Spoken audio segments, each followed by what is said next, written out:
Marahay na hapon sa Indogabos. Good afternoon everyone. I am Father Jhonatan Letada SVD, the Director of the Office of External Relations of the Divine Word College of Legazpi. For your information, first time ko na mag-solo ngayon dito sa radio.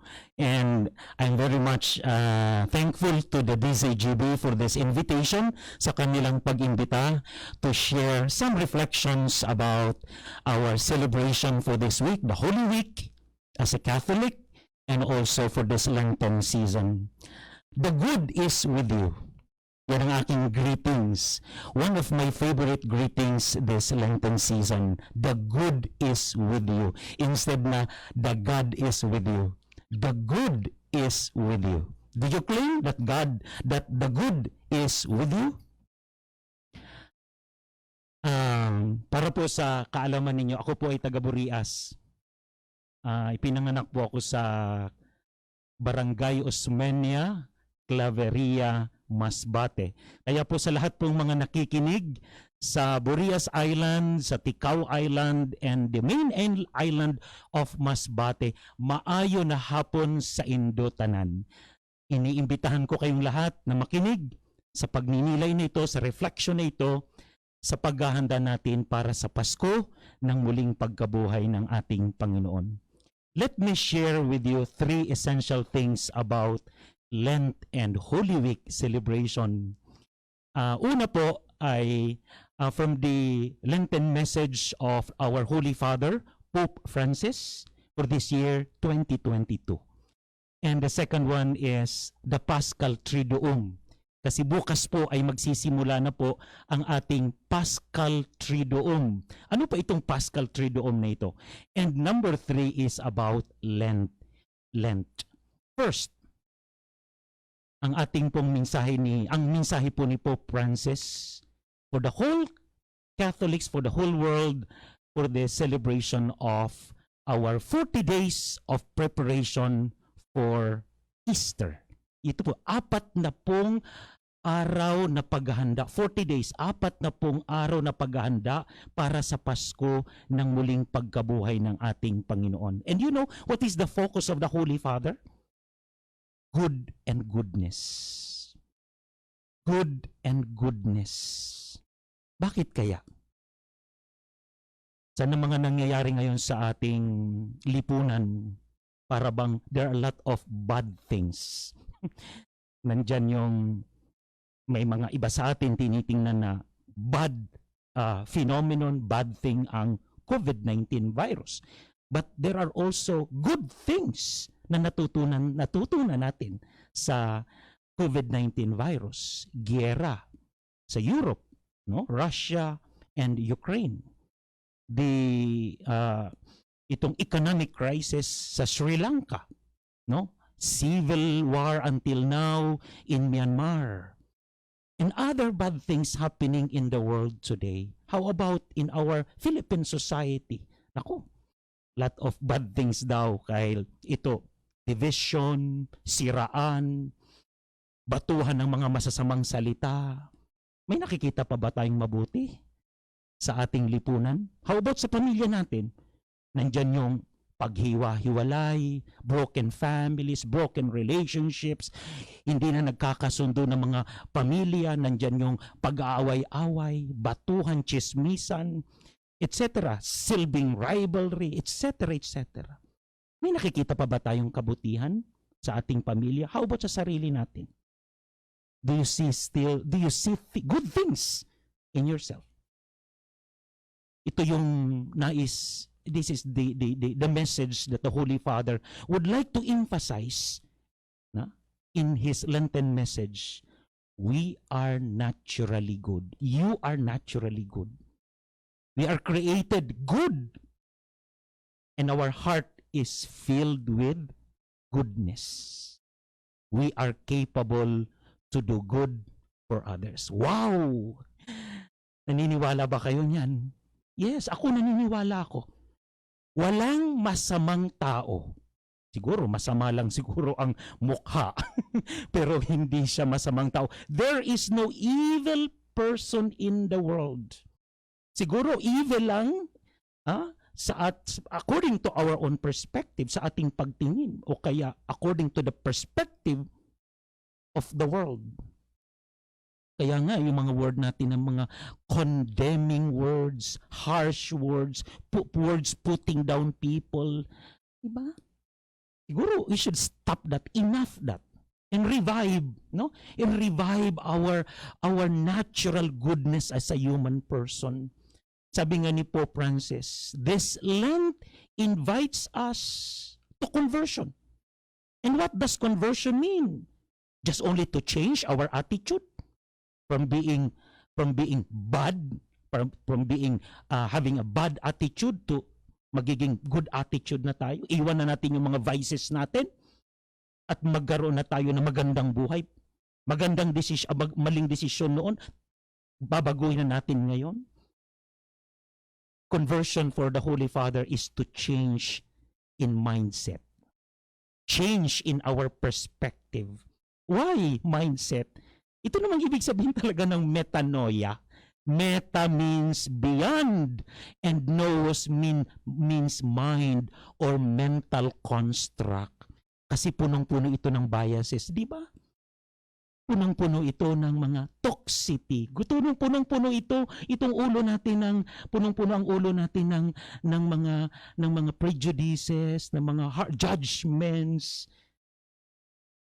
Patingin mo na sa isang tao, nakikita natin iba na lang puro kapangitan. Ang nakikita ay kapintasan. Ganun ba talaga tayo? Kung ganito ang focus ng buhay natin, I can't imagine na very energetic yung mga tao na magpupuna, magbabash, magbibigay ng mga harsh judgment sa isang tao.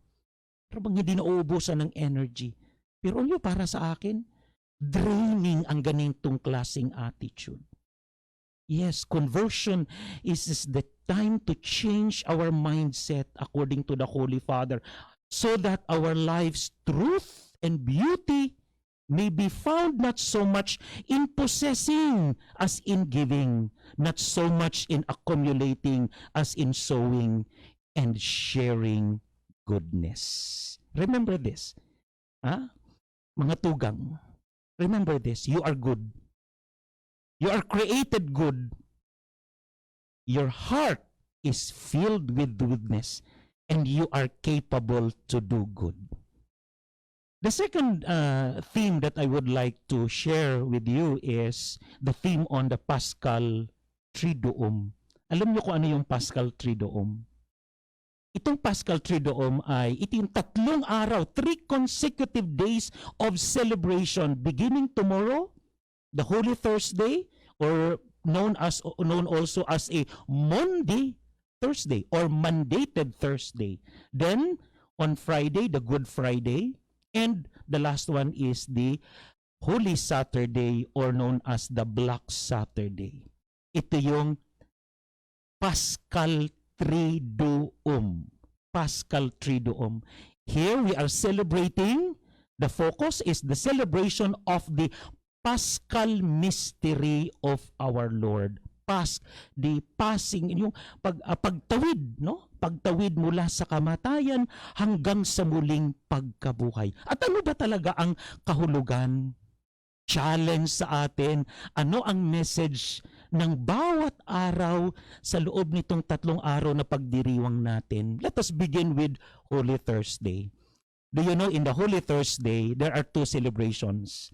In the morning, kaming mga pare ay meron kaming tinatawag we will be attending the Christmas and the renewal of our priestly vows. At ang presider niyan, syempre, ang ating obispo. Dito sa Legazpi, ang obispo natin ay si Bishop Joel Bailon.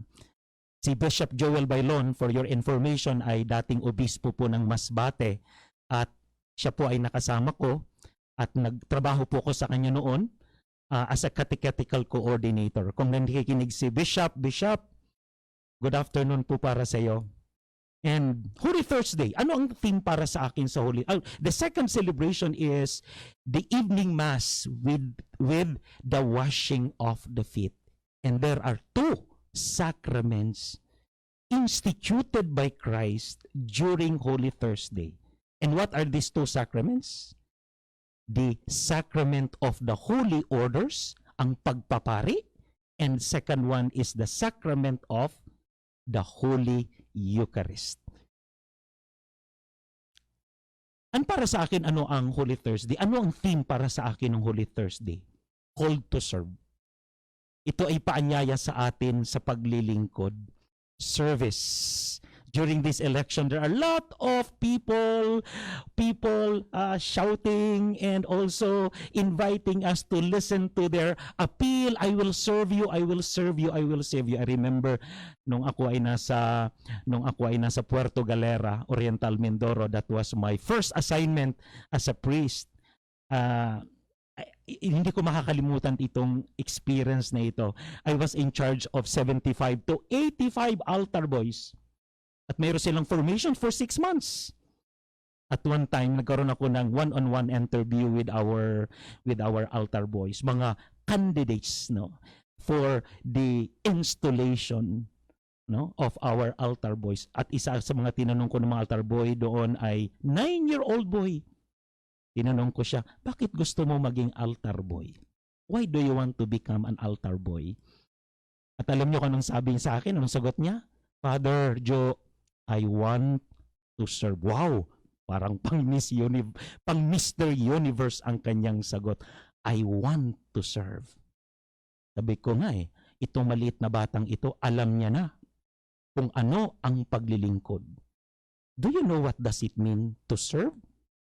Jesus' words during his public ministry emphasize the meaning of true service. And for Jesus, service is this: I came not to be served, but to serve. And dumating ako, pumunta ako rito sa inyo. Hindi para paglingkuran ako, kundi ang maglingkod, ang paglingkuran ko kayo. The best service that we can render to others during this time is to listen. This is the call of the Synod of Synodality of our church. Listen. Listening Christian, listening priest, listening ministers, listening Christian community, listening church. Bakit kinakailangan ngayon ang pakikinig as a form of service? Do you know that according to the survey, 2 out of 5 young people and young adults felt sad and lonely during this pandemic. And 800,000 American teens seriously considered suicide. Nakakalungkot. Nakakabagabag. I am deeply troubled of this, the result of this survey, of this result of the survey. Imagine mo sa Amerika, 800,000 teens, kino-consider ang suicide as a solution of their depression, of their loneliness, of their sadness, of meaninglessness. How about here in the Philippines? How many of our young people in the Philippines considering suicide as a form of solution to their depression, to their mental stress? Ito yung mga taong nangangailangan ng paglilingkod natin ngayon. Sana po makinig kayo. Makinig kayo. Serving through listening. Serving through reaching out. Serving through belonging. Na sana maramdaman ng mga kabataan ngayon, ng mga young people nowadays, that they have a family, they have community, they have friends, they have community members willing to listen to their stories, to their cry, to their appeal. People, community, families, and friends who are willing to reach out, mag-reach out sa kanila, and willing to create community of belonging. Bakit nawawala at nagwawala ang ibang mga tao ngayon? Why? Because they feel that they don't belong to their family, to their community, even to their groups, to their class. Why there is no peace in the whole world? Ano sabi ni Mother Teresa? Because we have forgotten that we belong to each other. We become indifferent na sa bawat isa. How about Good Friday? The theme for me for this Good Friday is we are called to love more. Not only to love, but to love more. Magmahal pa tayo ngayong not only Good Friday, but for the whole 24 for the whole 12 months of the year. Every day we are called to love more. The question is, what is good in Good Friday? It's a very familiar question. Sabi, bakit tinawag kayang good ang Good Friday? Would you consider the cross as something good in Good Friday? Kapag naka-focus tayo sa cross lang, doon lang sa cross at wala si Jesus, baka sabihin natin, yung mga nagparusa kay Jesus, yung mga nagpako sa Kanya, yun ang nagligtas sa atin. If we remove Jesus on the cross. But you know, for this Good Friday, we are invited by Jesus Himself to gaze on the cross. Not only with the wooden cross or ano mangyari yan, but on Jesus on the cross. Focus our gaze on Jesus on the cross. And we will find the love of God there. The perfect self-giving love of Jesus on the cross. Ang ganap na pagbibigay ng pagmamahal ni Jesus sa krus.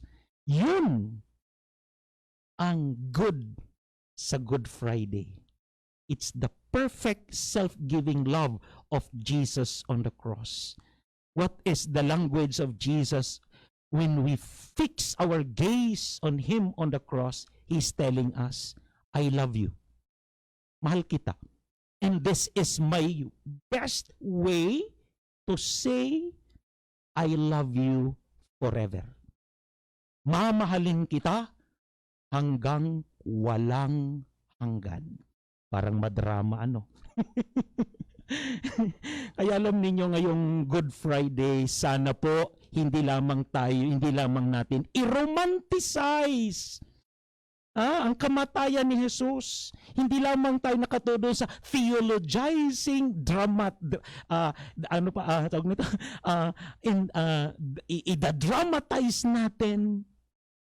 O kaya, sinabi ko kanina sa iyo na i-romanticize natin ang kamatayan ni Jesus. But let us focus on the message of Jesus on the cross, and that is love. And the best manifestation of that love is care. Caring. Do you know that there are 3 caring words of Jesus in the gospel this coming Good Friday? What are these 3 caring words? The first word is, woman, behold your son, behold your mother. Pakitanggal po yung yung son, behold your mother, kaya hindi naman anak ni Jesus si Juan, disciple niya si Juan. Woman, behold your son, behold your mother. Imagine ninyo, ang totoong nagmamahal, inuuna niya ang kapakanan ng kanyang minamahal. Yun ang message ni Jesus. Na kahit siya ay naghihingalo na sa krus, pero iniisip niya pa rin ang kapakanan ng kanyang minamahal na nanay. Minamahal niyang alagad. Yan ang totoong nagmamahal. Hindi niya inuuna ang sarili niya. Hindi inuuna sarili niyang kapakanan. Napakaraming tao ngayon na mga selfish, narcissistic, No, sabi nga ni Pope Francis, ang society natin ngayon is highly individualistic. Love is not for individualistic person. And there is no place in the heart. Love has no place in the heart of an individualistic person. Tandaan ninyo yan. Ito ang tunay na pagmamahal. Lagi niyang tinatanong, ano kaya ang kapakanan ng minamahal ko? Ano kaya ang kabutihan para sa minamahal ko? Anong kabutihan ang gusto kong gawin para sa minamahal ko? Number two word of Jesus, no, caring words in the gospel this coming Friday is, I thirst. Nauuhaw ako. Ang tunay na nagmamahal na nanabik, nag-aasam para sa kanyang minamahal. Anong kanyang pinananabikan? Na makita niya. No? Makita niya na masaya ang kanyang minamahal. Pananabik, pag-aasam, na makita niya ang kanyang minamahal ay nasa magandang kalagayan ng buhay. Di po ba? Yan ang tunay na nagmamahal eh. Hindi yung inuuna yung sarili niyang, ang kanyang sariling kaligayahan. Makontento yung kanyang minamahal. Ito yung gustong-gusto ko na parang a kind of personal quotation. Ang tunay na nagmamahal, nagpapakain. At hindi nagpapakain, binubusog niya ang kanyang minamahal. Yan. Ano ba ang pananabik at pag-aasam mo para sa minamahal mo sa buhay? And the third word is, it is finished. It is finished. Ano ito? Tapos na? End na? Wala na? No, it's not that's not the message. It is finished means ganap na. Kompleto na. This is the prayer of Jesus. This is the desire of Jesus in the gospel according to John, that your joy may be complete. Yan ang paghahangad ng Diyos para sa atin. The greatest desire of God is for our completion. Gusto ko na ang kaligayahan na sa puso mo ay maging ganap. Naghahangad ako ng kaganapan para sa iyong minamahal ko. How about this coming Good Saturday?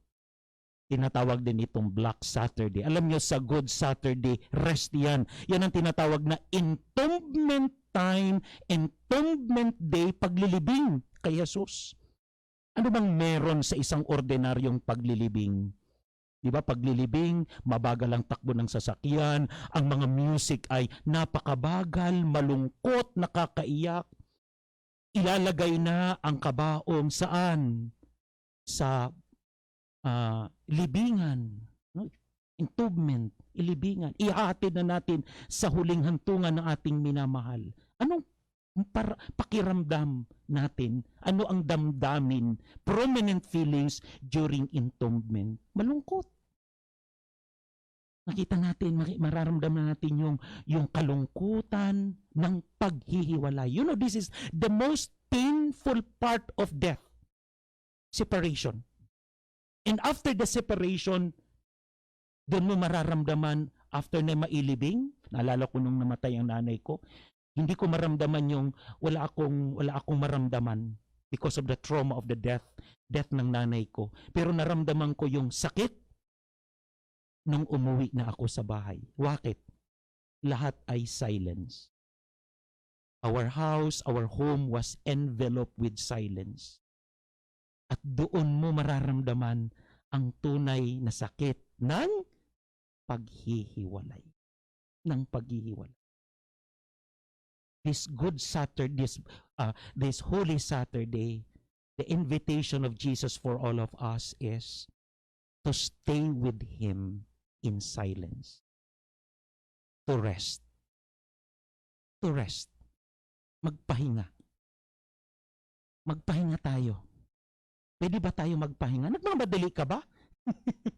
Ikaw, Father, nagmamadali ka ba, Father, natapusin itong pagninilay mo?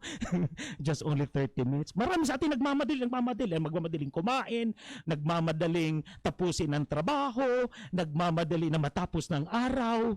Nagmamadali na rin tapusin ang relasyon. Toxic na relasyon. Para tayong lahat ay nagtumatakbo at hinahabol ang lahat ng mga bagay-bagay. Jesus is inviting us, the silent Jesus in the tomb, inviting us to stop, to be silent with Him, to rest in Him, to rest. Magpahinga tayo. Because the time of entombment is the time to rest. And this resting means it's also a moment of refreshing, restoring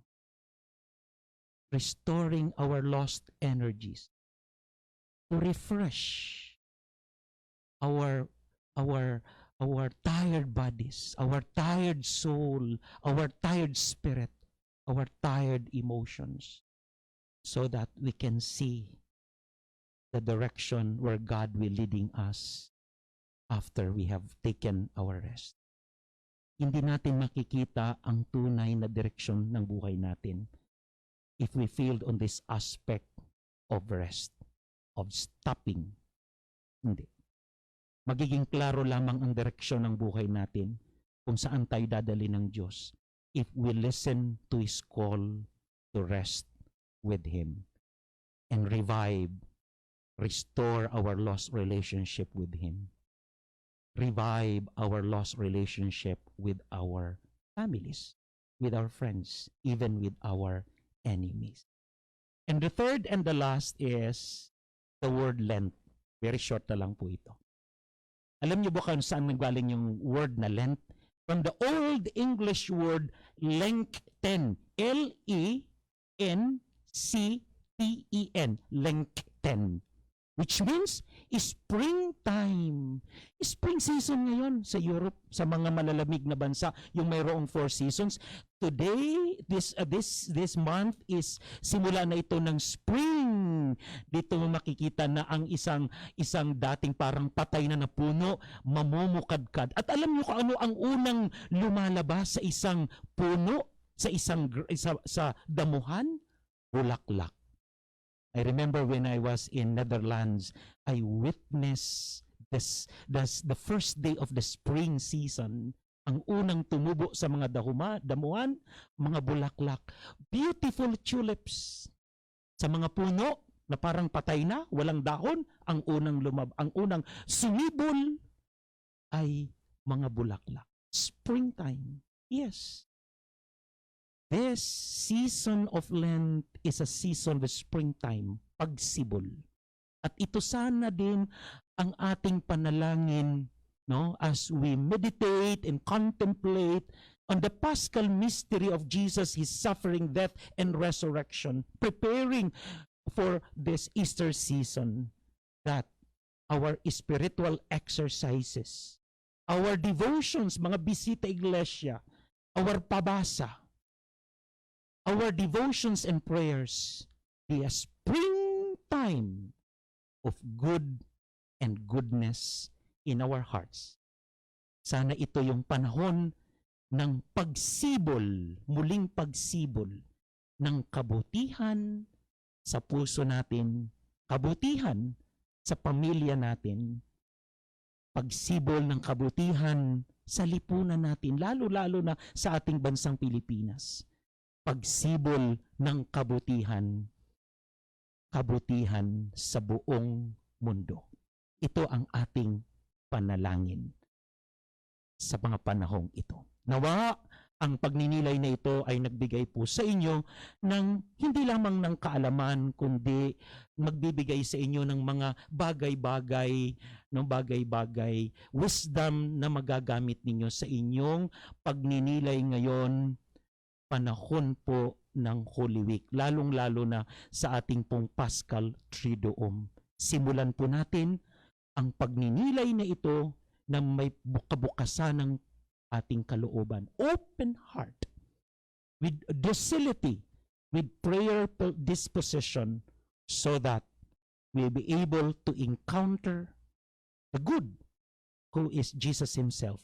And the more we reclaim the goodness in our hearts and the goodness in other people. And we will never be tired of doing good for others. Amen. Tanggapin po ninyo ang pagbabasbas na ito, pagbabasbas para sa inyong sarili, sa inyong pamilya, at sa ating pong pamayanang Kristiyano. The Lord be with you. Bow your heads at manalangin tayo. Kung ano man ang binubulong ng iyong puso ngayon, ano ang ipinagdarasal ng puso mo ngayon para sa sarili mo at sa iyong pamilya, at para sa ating pamayanan, magtiwala ka. Believe, trust that God will grant your prayer.